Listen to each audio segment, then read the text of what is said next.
We'll do it from my end. There we We're, go. we're good. Okay, why don't we do some introductions quick first, and then get into this. So, Andrew Bracker, City of Kansas City, Missouri. Scott Levin, Kansas City, Missouri City, Brownfields program. Caitlin Mitchell with Tetra Tech. I'm the program manager for the Mark on-call Brownfields contract. So Marcy from the UG. Daniel Robinson from Groundwork NRG. All right. Thank you. And so this is a meeting to discuss the Phase 2 environmental site assessment results for the Northeast Grocers Co-op project on Quindaro Boulevard. Caitlin, can you please begin again and explain the assessment activities that were conducted? Sure. So we, I believe it was at the end of July. I don't have it pulled up. It's been a while. We were out at the site. We collected advanced 8 borings on the subject property, which includes the 4 community garden lots, the building on the corner of Cessna and Quindaro Boulevard, and then the lot behind that building to the north. We did not encounter any groundwater during our soil borings, which was anticipated, and we recommended collecting soil gas samples if we did not collect groundwater. So we collected a shallow surface soil sample from 1 to 3 feet, and then a deep boring that was decided based on field observations and PID readings at each of those boring locations. And then we advanced a second boring co-located with each of those borings to 6 feet to collect soil gas samples. We also collected, we collected 8 surface soil samples. These were composite samples throughout the garden lot parcels.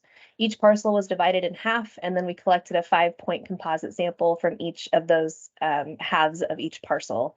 Those composite samples were analyzed for various constituents that would be of concern for a community garden.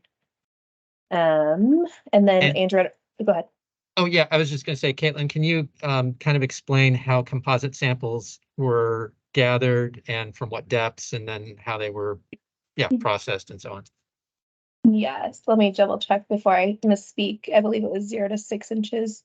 So a composite sample, we just use a garden trowel that is decontaminated between each sample collection. So we use a garden trowel and we go down from 0 to 6 inches. We collect 5-point composites, so basically 5 scoops of soil from different areas of the the grid that we're sampling from. Composite it, so mix it together, and then we collect 1 sample from that composited material to get a representative sample from the area that we've gridded out. Thank you.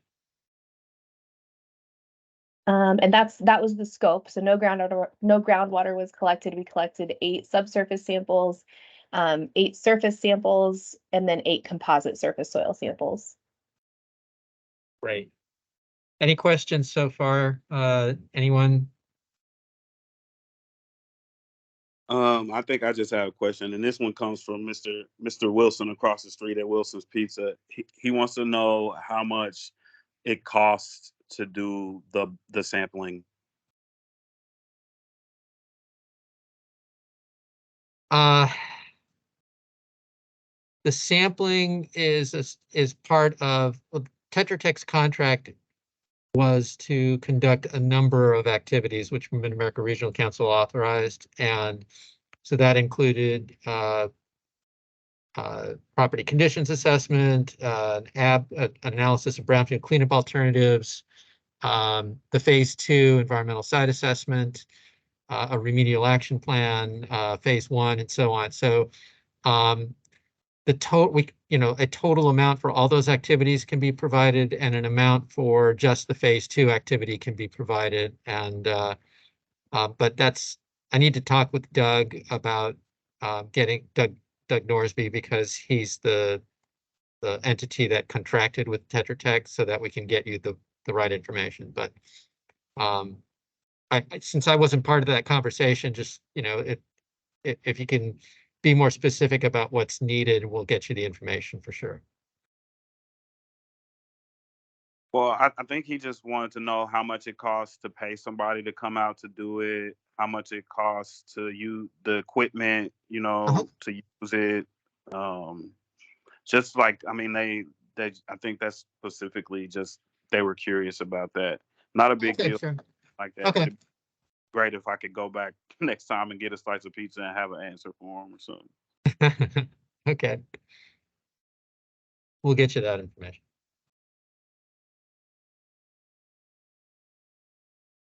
Okay, so Caitlin, I think maybe we're ready to move on to the results that were found.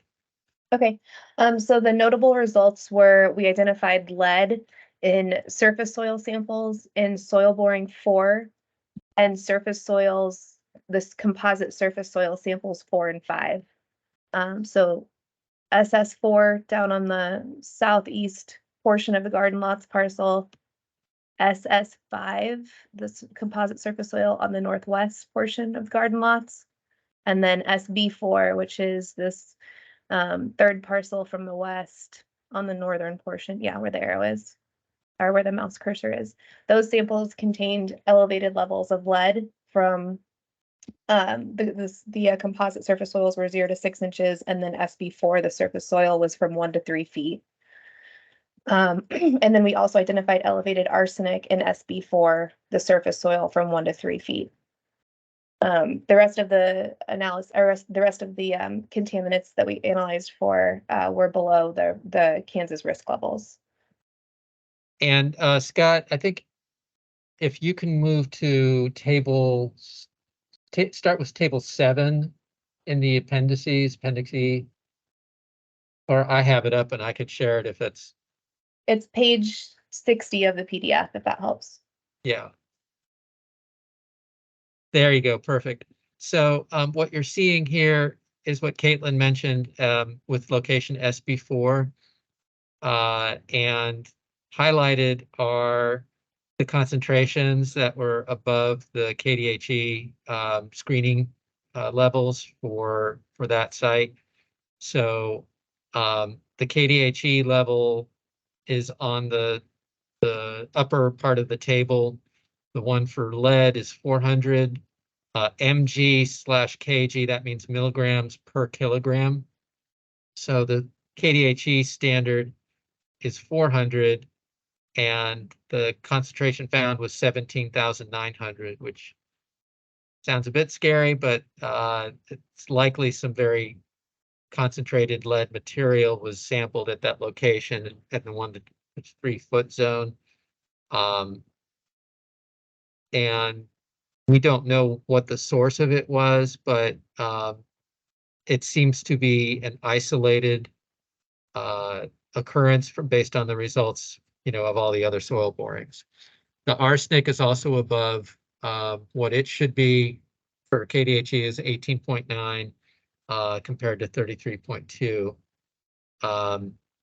So what we typically find in urban areas is lead and arsenic on vacant lots, on urban land, but we don't generally find concentrations unless they're around a drip zone of a lead painted house above 1,000 milligrams per kilogram.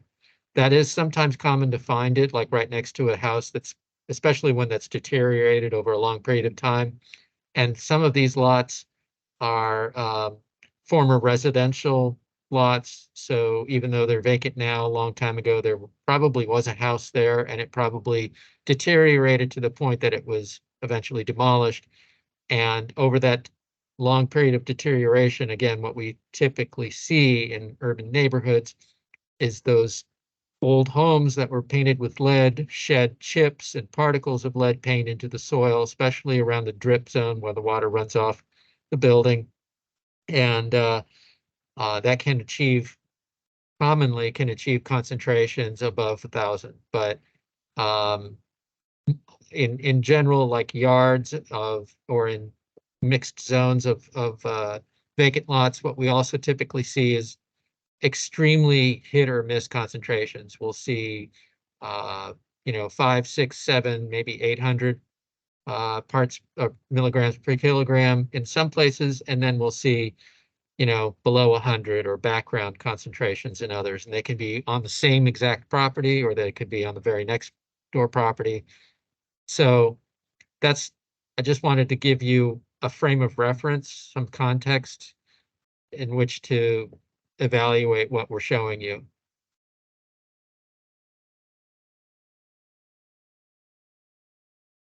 Thank you. Is there time for a question? Yeah, no, go ahead. Anytime.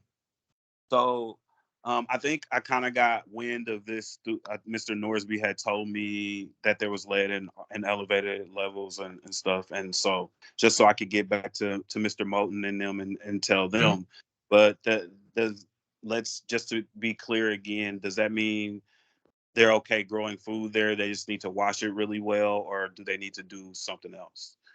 Right. So we're going to get to that. We don't have a definitive answer to that question yet. It depends on a lot of things, like how extensive what we found is in the site, and how the raised beds where produce is currently grown are constructed. We also have a partnership with the Kansas State University and their Department of Agronomy. And the lead researcher at K-State in soil science, we've had a relationship with her for more than 10 years, and she's come out to Kansas City and tested community gardens in other Kansas City neighborhoods. I rely and trust her expertise in this area quite a bit.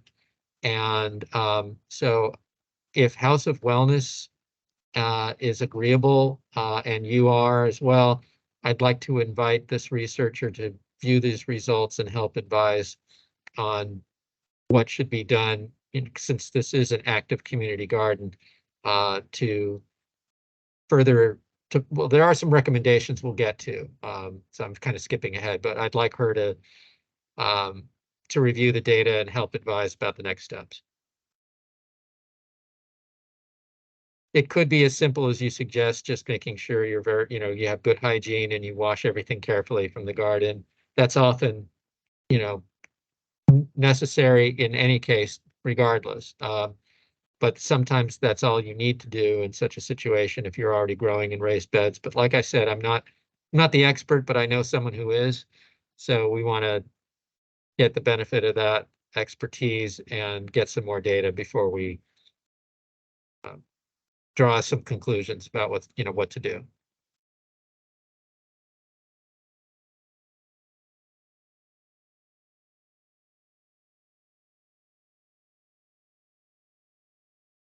And then Scott, can you move on as well to table 10, which is the summary of the composite soil samples? Good. Okay. So this table, as Caitlin was explaining, composite samples were taken from 5 portions as per composite sample, and then mixed together. And again, we have the same KDHE standards for lead and arsenic, 400. And so in the composite sample for SS5 and SS4, it exceeds 400. In the surface soils, that's the 0 to 6 inches that were sampled.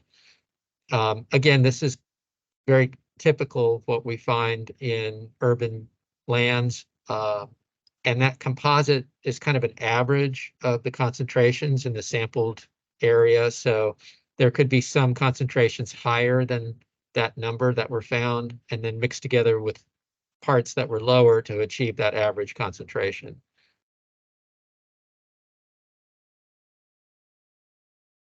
And Caitlin, just to be clear, you didn't take any you didn't sample any soil from any of the raised beds, I imagine, correct?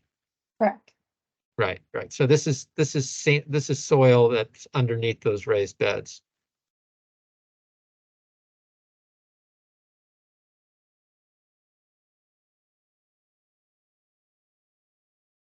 Any questions?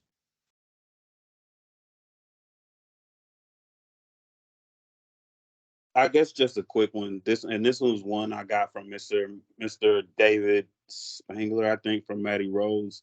Um, was there any way that we could have used radar, or did you all use radar at all to kind of read the soil as well?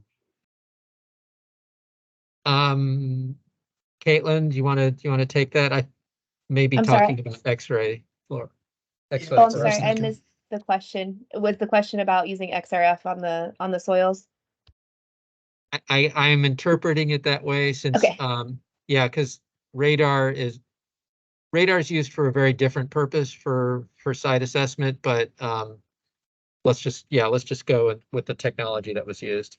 Okay, so we did not use, so an XRF is a X-ray fluorescence device, that it kind of looks like like a big gun, like a paint gun or something. And you shoot it at typically paint on a wall and it reads what, the lead level is in paint. They also have one that you can use on soil. The process for doing that analysis properly is to collect a sample, dry it, sieve it, and then you shoot that soil sample with the XRF. That's the most accurate way to do that type of analysis. So it's not just like, using like a metal detector walking around the property, shooting the ground. It's collecting samples and processing them and then analyzing those soils. So that is a possibility. It's something that we've discussed with Andrew and Scott and Doug about this project and other brownfields projects. It's more expensive because there's more labor involved, but that is something that is possible. Does that answer the question? Yep, thank you. Okay. So other things that we tested for and did not find include what are called volatile organic compounds, or VOCs. And we would expect to find some types of VOCs that historically could have been released from dry cleaner businesses in the vicinity. And I think there was at least one nearby this site. And the other types of VOCs that we would see are related to petroleum compounds, like the ones that gas stations would historically dispense and possibly leak into the ground. So neither the soil results or the soil gas analyses found any of those kinds of contaminants, which is good news. I mean, we checked for it and did not find it.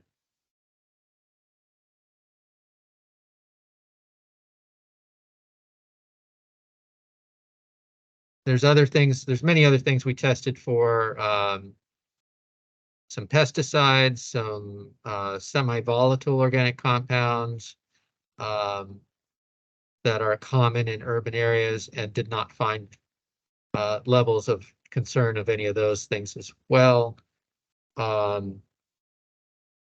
So I did, wanted to present the results and all of the results, so that even though there are some concerns with lead and arsenic, there are other things that, at least so far, the data doesn't show the site has been impacted by. Did I pretty much have that right, Caitlin? You got it.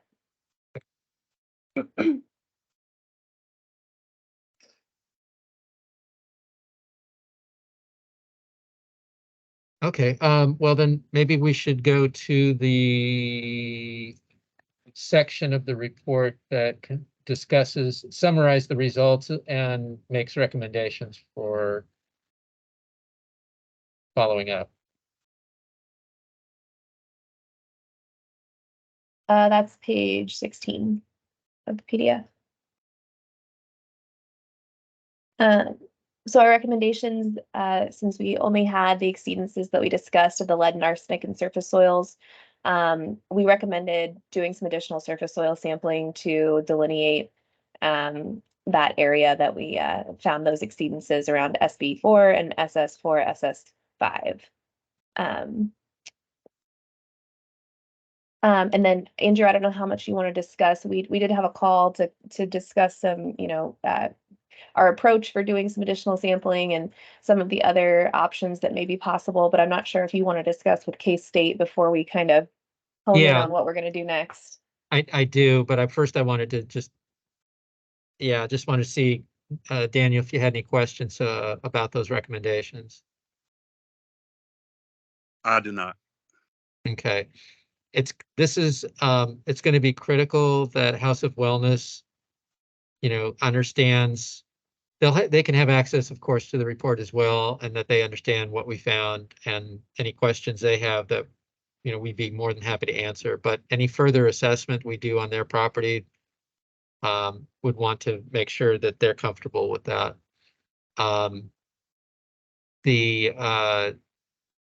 We engaged internally here in a lot of speculation as to what was the cause of the exceedances of lead. And just so you know, lead is not just from lead paint, but lead, once it's released into the environment, it's stable. It's an element, so it doesn't deteriorate. It's heavy, so it's not extremely mobile unless there's, a lot of soil erosion. And so it tends to build up in the environment no matter when it was deposited. And so there's a lot of different sources. And we're not sure exactly yet which source this came from. One of the most common sources everyone knows is from paint that was used from the turn of the last century through about 1970. And it would, as I said, flake and become fine particles as it deteriorates over time, both inside and outside of structures, and accumulates in the soil. The second big dispersal of lead in the environment is, of course, from vehicle fuel that was used from about 1920 till the mid 70s.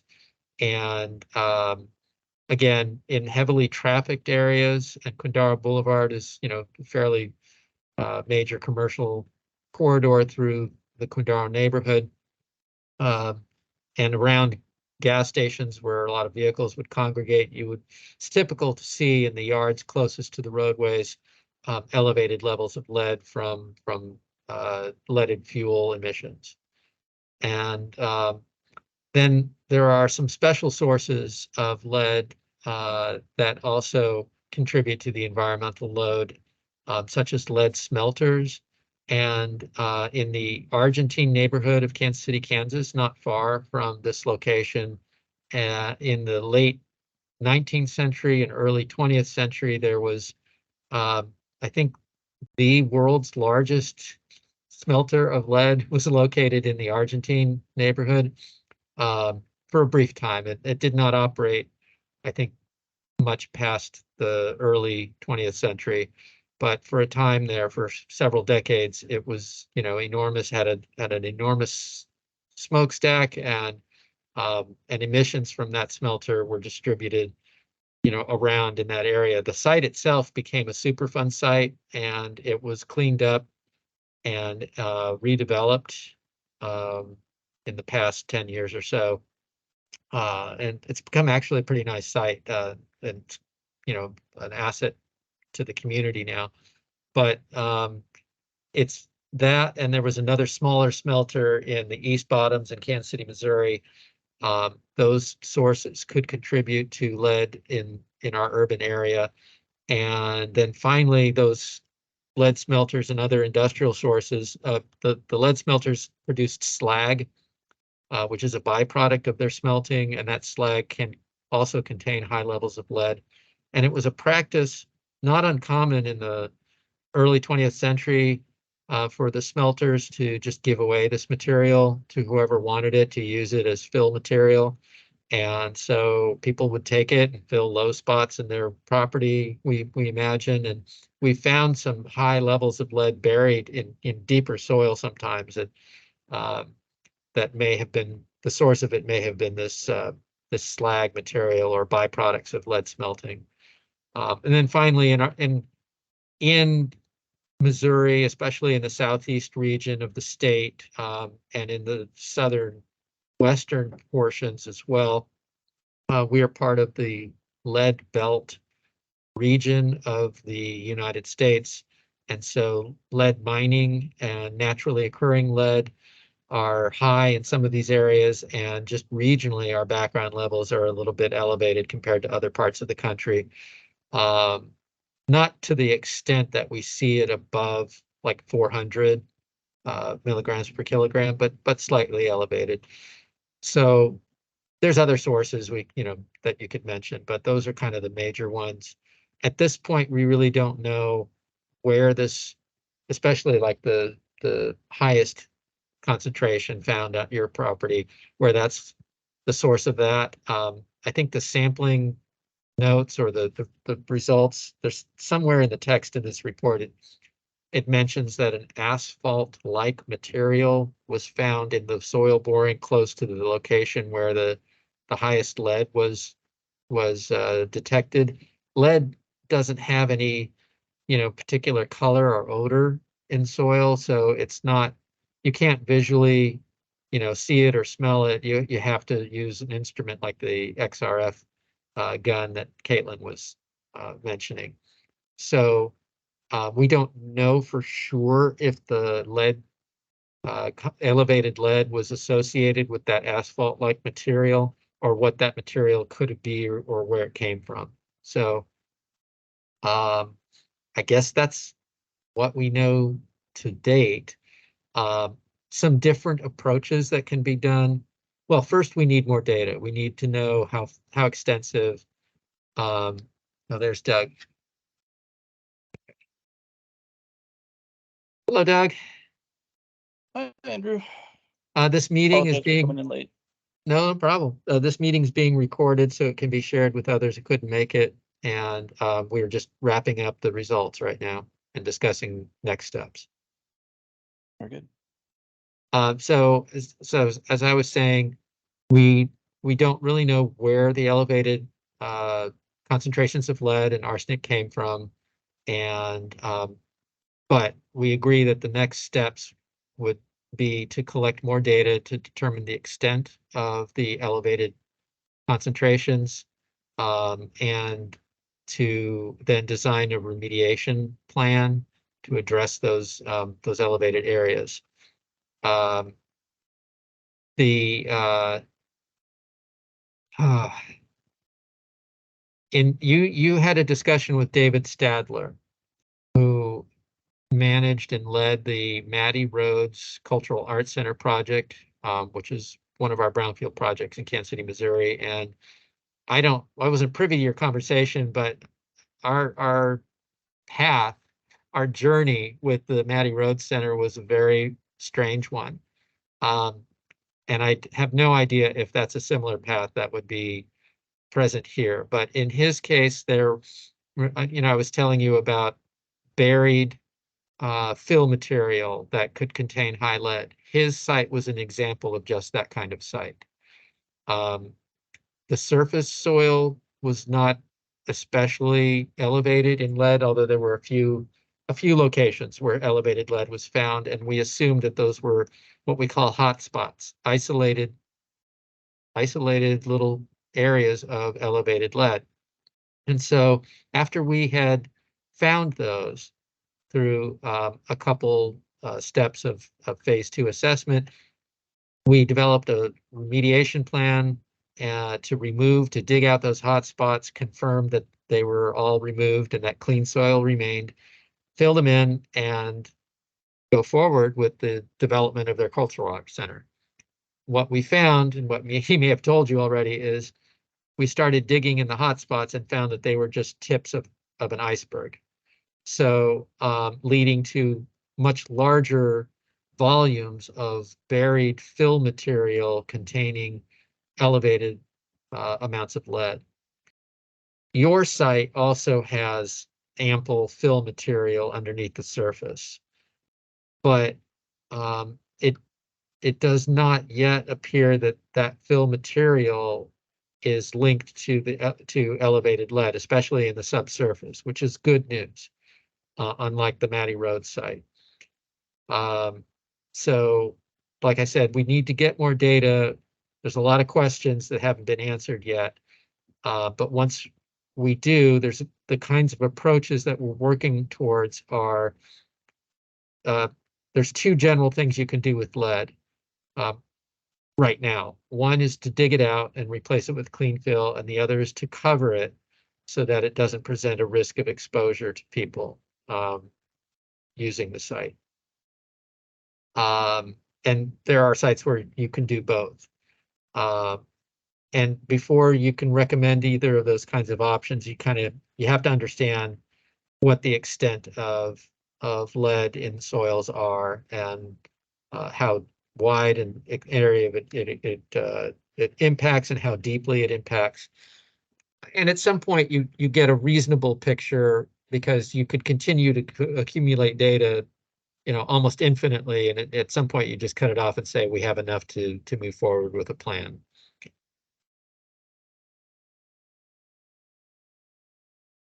Does anyone have any questions at this point? And Caitlin, I've been talking too much, so do you want to kind of talk a little bit about some options for gathering more data from this point? Sure.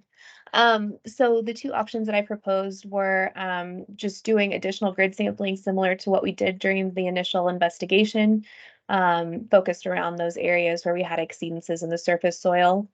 And then we could also, in doing that method, collect additional increments vertically. So we could get a little bit more information on how far the exceedances are going vertically as well as horizontally on the site.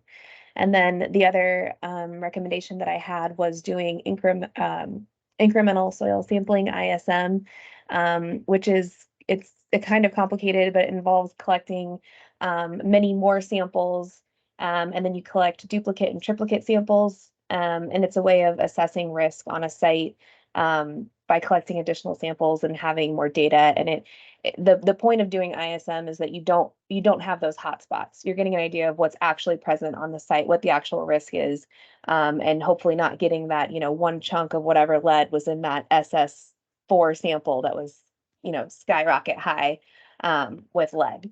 So Right. those were my two recommendations as far as if we want to proceed doing additional sampling and not moving forward with some of the other recommendations that Andrew just went over. Correct. Okay, thank you. Yeah, Daniel, if you could think of soil as like a composite of many, many different kinds of particles that have very different geological or mineral, compositions. And the lead that's sampled is from a very small portion by the X-ray gun can be a very small portion of even the bit of sample that's loaded into the detector. And it could think of it like a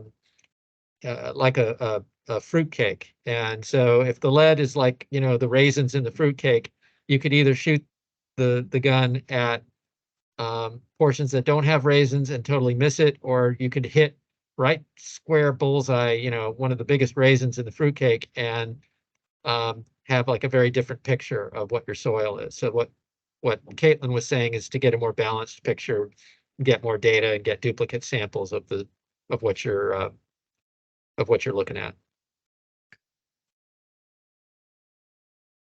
I'm going to use that analogy, Andrew. Okay. Right. Well, that raises some things for us, I think. Hold on, let me swallow this bagel. Yeah. First of all, I want to just went to the National Groundwork Assembly in Lawrence, Massachusetts, and they had a Brownfield technical assistance kind of meeting, and it was given by a lady. I think her name was Joelle Greenland, and she is a fan of you, Mr. Bracker, and definitely wants to connect with you at some point. It was an interesting meeting that kind of put a lot of what we're doing into perspective. So I appreciate all of you being here, and I understand that if this lead and arsenic and stuff is in the area around the grocery store, then it's in, you know, the neighborhoods, the soil where we're working on the garden and stuff like that. But we haven't really talked about the building yet, really. And so are we still talking about sampling further the area around it, the house? Because I'm gonna have a real hard time selling that to the people. We had a hard time, a challenge to get them on board the first time. Okay, so the building, we know what's going on with the building because we've done the hazardous materials survey, and we've tested the roof as well in this latest round of assessment, and we got some results on that. And the roof does not contain lead. Is that correct, Caitlin? It does not Or contain asbestos. asbestos. Yes, Asbestos, correct. I'm sorry, yeah. Correct. So what I mean, logistically, what I'm recommending is that we move forward with a remedial plan based solely on the building to abate the known contaminants from the building, the mostly asbestos from the ceiling tiles and the floor tiles, and abate the mold in the building by basically gutting it and then treating it with biocides to kill off and control the mold growth. And there's a little tiny bit of lead paint, take care of that as well, and get the building safe and ready and dry to start renovations for the grocery store. Meanwhile, while all of that is happening, we can go back out, if House of Wellness is comfortable, gather more data about the surrounding soils, develop a remedial plan, and then after approval of funding for the building work, which could even be underway at that point, y'all could come back and submit a request and a plan for any additional remediation that may be needed on the garden properties. And I'm not saying there will need to be remediation, but if there is, we don't have to hold everything up until those steps are completed. Yeah, I mean, it sounds good. It'll be an easier sell, and I think that how we're doing things in the where it's like phase 1, phase 2, like this again could be she explained to me, the lady at the National Assembly, that the revolving loan fund is for economic development to continue clean up as long as you're cleaning up a brownfield, right? So like, why don't we separate you just said it, but like, I've got to show them some movement on the grocery store. We've sampled from the garden. We're sampling from Community House of Wellness.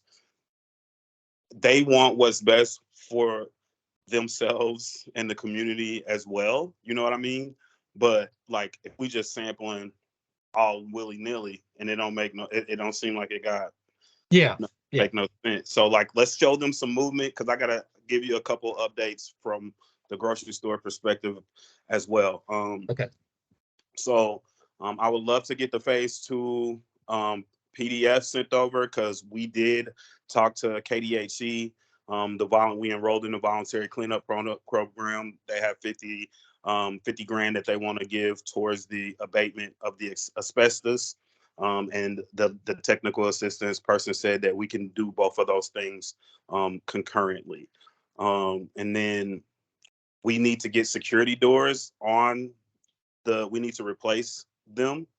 And that's part of the funds that we have from HFFI. It's already written into it. And we want to make sure that that it's safe for somebody to do that.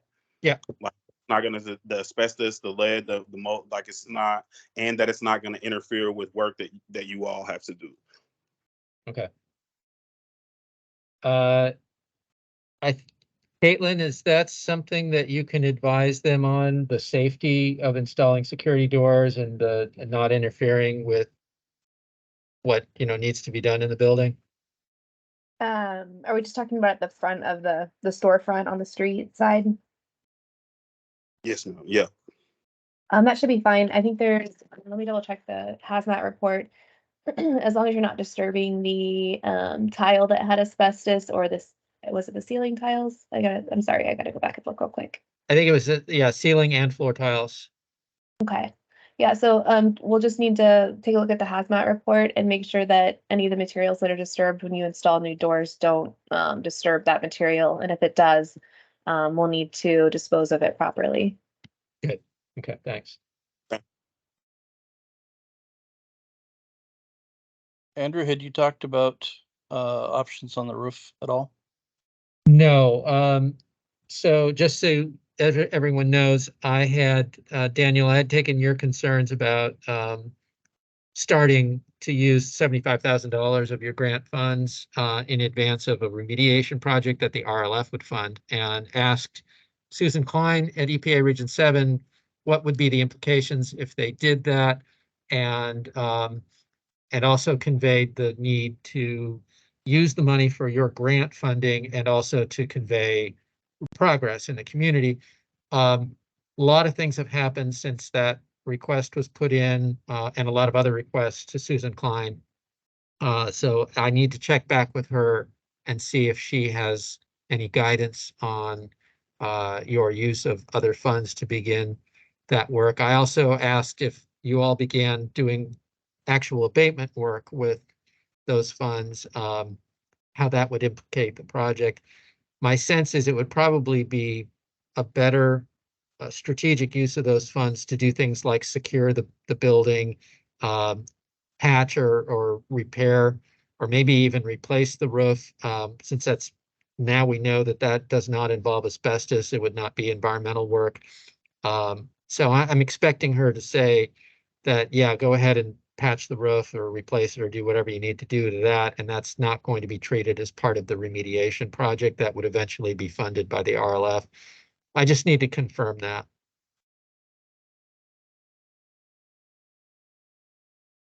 Okay.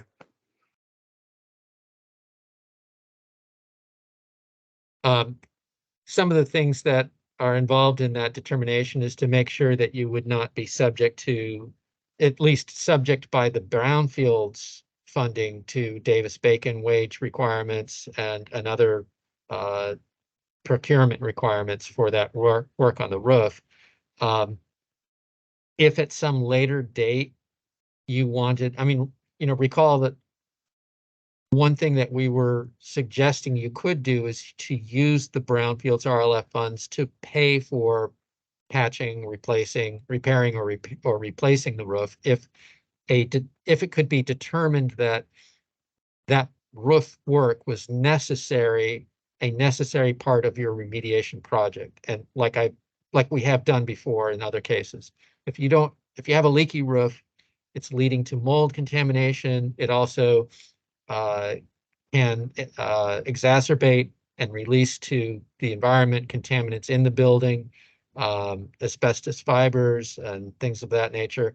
And so it does no good to work on those and to do the abatement and still have a roof that's open. So we can use RLF funds to pay for roof work, provided that it's reasonable in context for the abatement. And so far, it appears that the total estimated abatement costs are somewhere in the range of $200,000 based on the hazardous material survey and my recollection of the estimation of the abatement costs.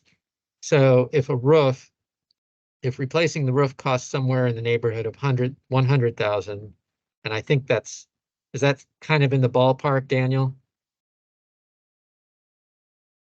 Say that last sentence again for me. What was the range of bids you got to replace the roof? It was from like 90,000 to 225. I think I To had like four. 225. Okay, But I think all of those said, and then we also had our architect Tim, who's working with the green team on some things. He did a walkthrough with me, and he said that it's not coming from the roof, and that's why they can't find it. We think it's coming from the intrusion on the I think it's southeast corner where the sign is. Also, there's also like the foundation needs to be like re solidified or whatever over there. So that's where Tim thinks that is okay. coming. Yeah. So whatever work needs to be done, to fix the problem, the total amount of that work has to be reasonable in relationship to the environmental abatement costs. So such that you're not going to use $500,000 of brownfield funds to replace a roof in order to do $50,000 of abatement work inside the building that the new roof's going on. Because then it appears to be more of a construction project than a remediation project. So here, where the roof work and the interior abatement work are kind of comparable in magnitude, somewhere in the same order of magnitude, that's where we would really need to work closely with EPA to see if they're comfortable with using RLF funds for the work on the roof and to what extent. At the same time, since you need to make progress soon, and you have some funds that you need to spend, then it may make sense to separate that and to use your other funds to do what you can with the roof now, and then evaluate if any additional work is needed on the roof and how much that might cost at a later point if it was going to be sourced by the RLF funds. Does that make sense?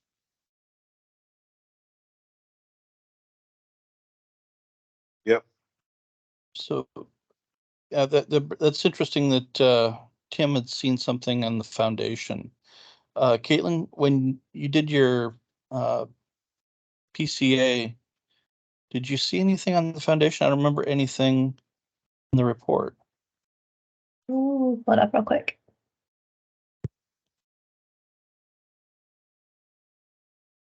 Because I mean, the roof needs to be fixed, and that's great. I mean, we get that set up, but if there's something else that is We causing the mold to build, noted that the foundation was in good condition. okay. Let's see here. See if there's any other notes about it. Okay, there's a section about foundations.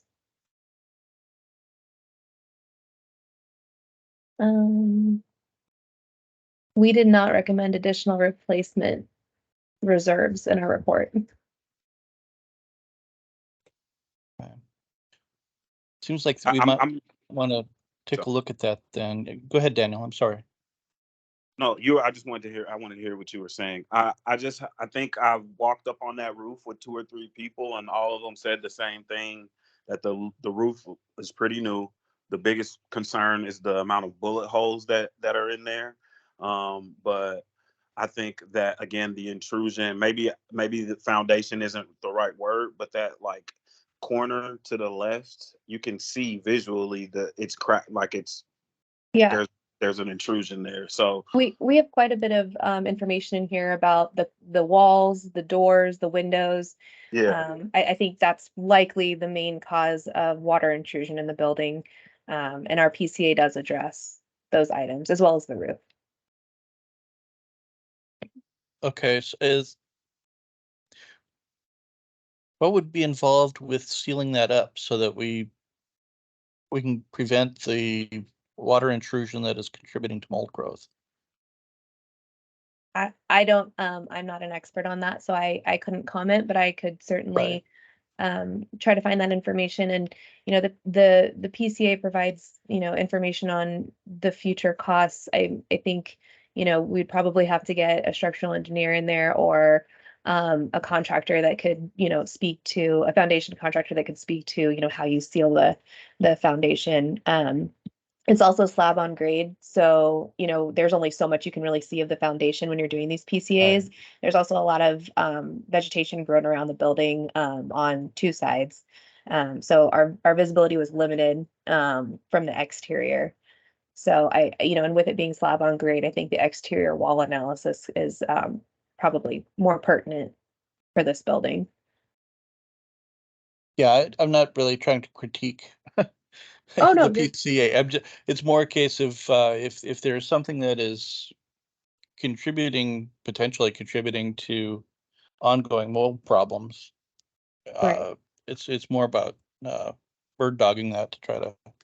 Yeah, and I think, get as we've sorted. discussed before with the, with renovations and, upgrading the HVAC system and making some of these repairs is obviously the first step to addressing the mold issue. And then in the renovation, removing the impacted materials during renovation is going to be imperative to getting rid of the mold.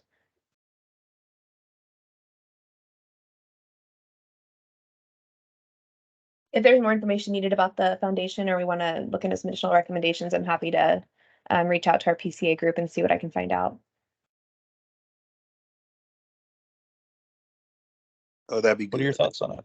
Yeah. Okay. Andrew, did you have any thoughts on that? Are you locked up, Andrew? Oh, no. No, Okay. yeah.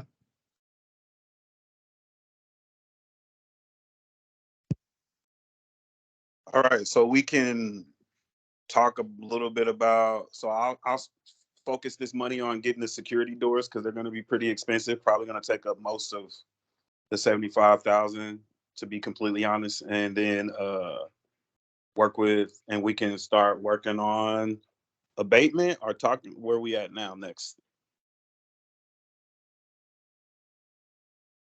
Yeah, so I think the next step for getting RLF funds approved for the project is to have our initial meeting with council, pro bono counsel for Pride from Spencer Fain, and to outline the objectives of the project and the means to transfer the property from Pride to a special purpose entity who would be eligible to receive a sub-grant, to incorporate that special purpose entity as a nonprofit organization in the state of Kansas.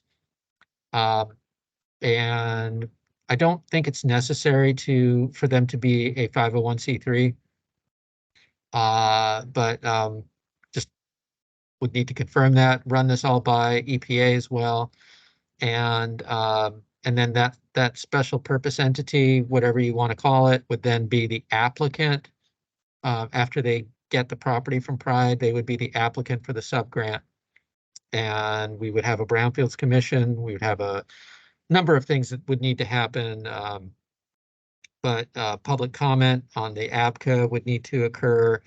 A full application, a cost estimate, some bids go out and get some firm bids for the cleanup, all of that kind of stuff. And then the Brownfields Commission would hear the application, and if it approves, it would then go to our city council for final approval. What they do is they recommend projects to the city council, whether to approve or not, for loans and subgrants, and then the city council of Kansas City, Missouri would either approve or not the sub-grant for this project. And the reason why Kansas City, Missouri is approving funds for a project in KCK is because Kansas City, Missouri is the recipient of the revolving loan fund grant from EPA for the coalition of the unified government, Kansas City, Missouri, and Jackson County. So, so that's the path forward. But I'm also investigating kind of a shorter path with EPA. And so Daniel, I don't know if I've talked with you about this yet, but as I was struggling to get the pro bono counsel, worked out for all of you, it occurred to me, well, what if instead NRG just applied for a loan for whatever it takes to abate the building, and so that loan's approved and you get the money, and then after the no money would have to be paid on that loan until the cleanup is complete. That's how we structure all our loans, and that takes a while because even after the work is done, we require that the work be certified by a regulatory body. Like for Kansas, it would be KDHE. In Missouri, it would be MDNR. And that takes a while, several months after the actual cleanup is completed. So during that period, after the work is done and or even after, you could wait out until after the cleanup is certified complete, then the loan, what if the loan was then assigned or transferred to Pride? Well, once the loan is in the hands of Pride, the owner of the property, one thing we can do right off the bat is discount the loan by 50% and just say 50% of this loan never has to be repaid because Pride is a nonprofit, they own the property, and they are eligible to receive a subgrant. They're also eligible to receive a discount of the loan by 50%. Then we would, or even, long before that, we would request that a waiver of the limit of 50% discount be approved by EPA so that we could discount the loan by a full 100% and just say, okay, now that the loan is in the hands of Pride, the owner of the property and a nonprofit, we'll just discount the loan entirely, forgive the loan, and the loan doesn't have to be repaid. The rationale for doing that is because Pride is eligible right now to apply for a subgrant. They're the owner of the property. The only reason Pride does not want to move forward with the subgrant is because they don't want the risk of undertaking a cleanup project. They don't want the responsibilities and conditions and all of the requirements of a subgrant agreement because that's not what they do. They're not property redevelopers. They're not, they're what they are is a firefighters union, or not a union, firefighters association. So I've proposed that to Susan Klein at EPA, and she's been working on trying to get an answer to that. We've had success on another project of discounting a loan by 100% for another nonprofit organization in Kansas City, Missouri. It's not something that happens very often. It has to go all the way up to EPA headquarters and get approval at the highest level. But we feel, at least I think in this situation, it certainly makes sense. And the only reason it's being done in this way is to protect Pride from the responsibilities and risks of the cleanup. But they would be eligible right now for a subgrant if they wanted it. So anyway, that could then, if we did it that way, we wouldn't have to create a special purpose entity and transfer the property to that special purpose entity and then transfer the property back to Pride after they're done and draw up all of the agreements and file all of the state incorporation documents and all of that kind of stuff to achieve the same result. So I'm hoping that'll be easier and quicker if EPA gets on board with that. Okay, I'm gonna come back. I'm gonna circle back to this, but first talking about where we are in the process. So Okay. we with the phase 2 information that I have, I can fill in the blanks, and the application on our side is complete and ready to be looked at over again, whatever needs to be done, and submitted. Where does the public like the public hearing or like a sharing of the information come in at? Okay, there's two things. One is a required public engagement process. So there's a community involvement plan that's required for every RLF project. So I think we've already gotten started on that. Maybe have Yeah. even prepared that. Just to jump in, Daniel, this was a while ago that document, the CIP, was sent around. But really, we were kind of on hold until the phase 2 is completed because we needed information from that. So now that the report is done, I can help finish that for you or with you. Exactly. So then once that community involvement plan is finalized, the next thing that's required for RLF assistance is the analysis of brownfield cleanup alternatives, or ABCA, ABCA also. That's already been prepared by Tetra Tech. It can be updated with the phase 2 results now that we have them. And then that ABCA needs to be publicized in accordance with your community involvement plan and comments accepted from the public for at least 30 days. What we typically do is have a public meeting at a place where the neighborhood or the community that's affected by the site normally, gathers, if that's a church or a school or a community center or whatever it is.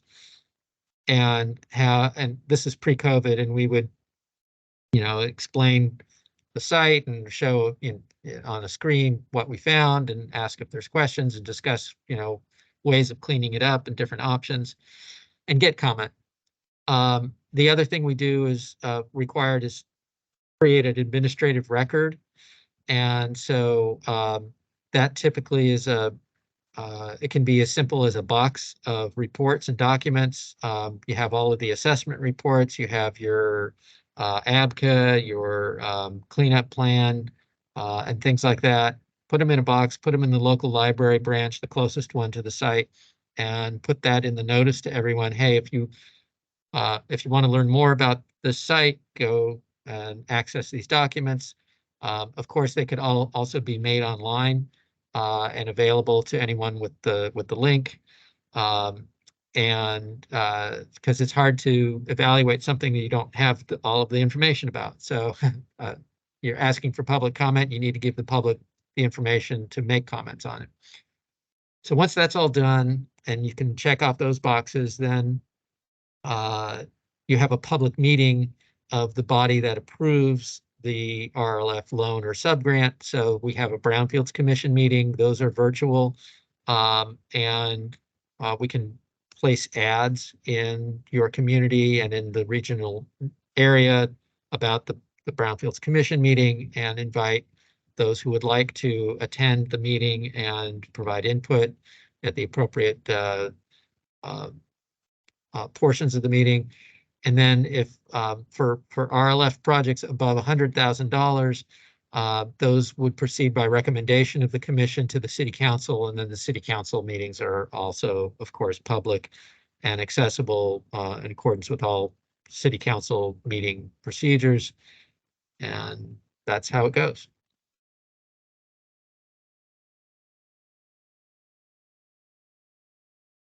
Sweet.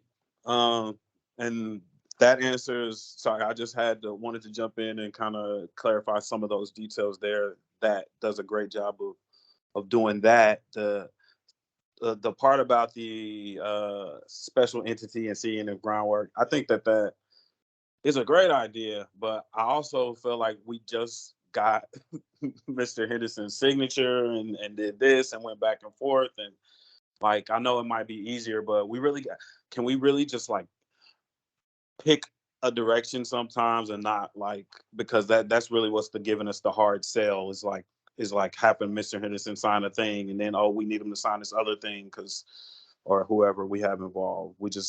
I'm down to do whatever's best. I think we're all down to do whatever's best for this project, for this community, but like, we got to pick a lane and like be in it. I understand. And there's still a lot of legal work to do in terms of like a sub-grant agreement and leases to transfer the property and to assign the loan from NRG to Pride. So even if the council that we worked so hard to get for Pride to do the special purpose entity, even if they're not going to be creating a special purpose entity, there's other work that needs to be done that they can assist Pride with. So I mean, I hear you. It isn't good to keep switching directions constantly, but and it's entirely up to you how you want to do it. But I just wanted to give you that option and let you evaluate whether that would, if it's a quicker path to get to where you need to go, then and just, for you to decide if you want to do that or not.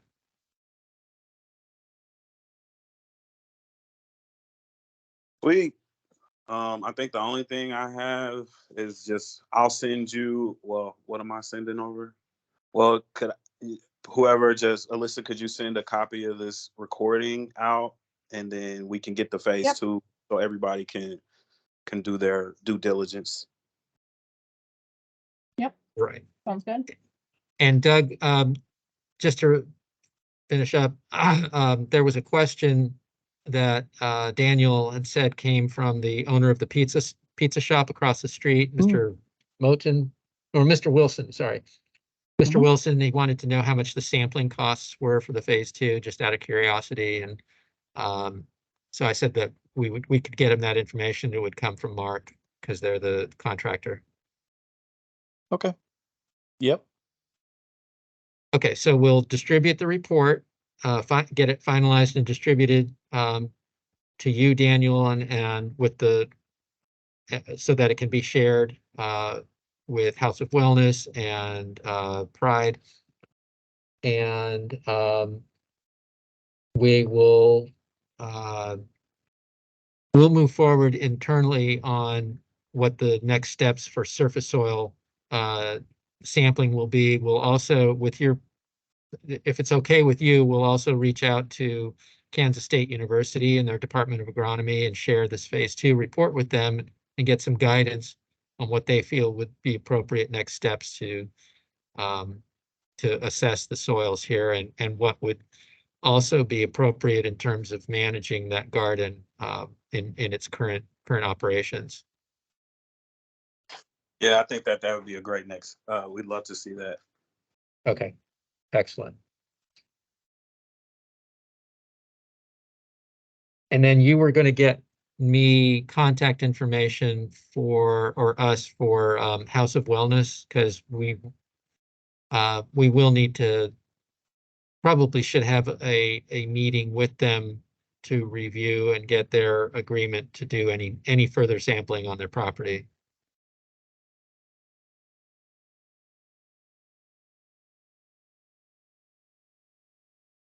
Oh, I got it. Actually, it's McIntosh, Mr. Marvin McIntosh. Marvin McIntosh, okay. Yeah, his phone number is 913 302 8266. Great. Is there an email contact as well? Let's look at the email. I don't think so, but I have that. okay. You do? Okay, Yeah. thanks, Doug. Doug, can you drop it in the chat? Because if you want, I can reach out and try to set up a meeting if we need to. I can do that. Thank you. I'll have to dig for a second.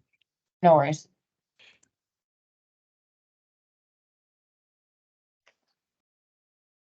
Great. Anything else we need to cover that we haven't?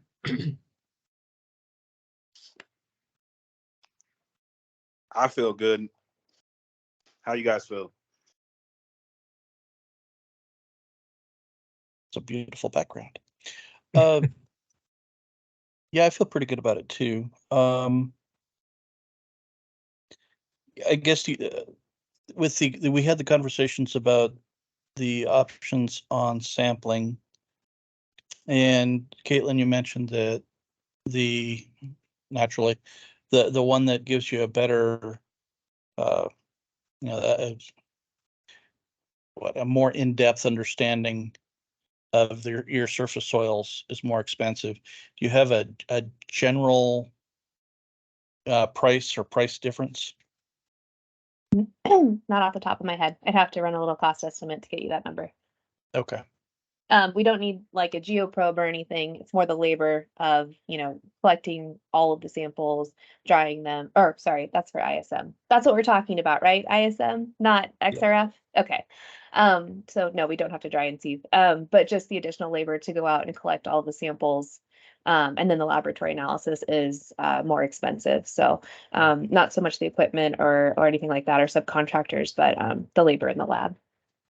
That makes sense. If you need that information, though, I can work up a cost estimate for you. If you do that, that'd be great. I'll send you an email as well. Okay. Just in terms of timing for the RLF, I'd really like to see if this can be we can get started on the abatement subgrant and get that approved soon. And I don't really know if it's going to be possible or not. So here's where I'm coming from, and this was kind of the situation a year ago. The Coalition Revolving Loan Fund started out with $800,000. And then in 2022, we loaned out $500,000 of that. And then in 2022, we received $1 million supplemental revolving loan fund award from EPA. So the total coalition RLF is 1.8 million. 500 of that has already gone to the Joe Brothers Art Center project in Kansas City, Missouri. This project for NRG, for the Northeast Grocers Co-op, it sounds like if you combine the roof and the abatement work, it comes in somewhere in the neighborhood of, upper $300,000 to $400,000, something like that. Maybe more after you add in other fees and costs and oversight and so on. We have, in order to be eligible to request another supplemental award for the coalition RLF, we need to substantially deplete that 1.8 million. So I think I calculated that we need to commit about $660,000. I don't think this project is going to need anything like that. So it may not be all that critical to rush this, but of course we want to get some action, some movement going on this site for your community, some visible improvement, some real progress. But another benefit could be to position this revolving loan fund to access more of this bipartisan infrastructure law funding. And so we'll have an opportunity to submit a request in mid-March of 2024. And a key part of making it possible to request those funds is getting this sub-grant for the Northeast Grocers project approved. My computer's just kind of whacking out here. Do people still hear me? Mm-hmm. Okay, all right. So anyway, I'm motivated to try and get an RLF approved for sub-grant approved as soon as we can for your project. But I just wanted to give you a little bit of that background, lay all the cards on the table. By no means that's not my only concern at all, but it would be nice if we could leverage what we're doing for Northeast Grocers into more resources for the region generally.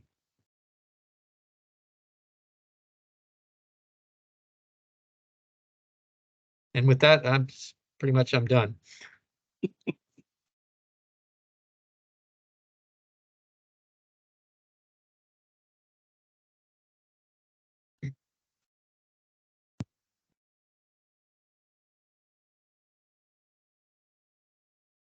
All right, anything else I can help with?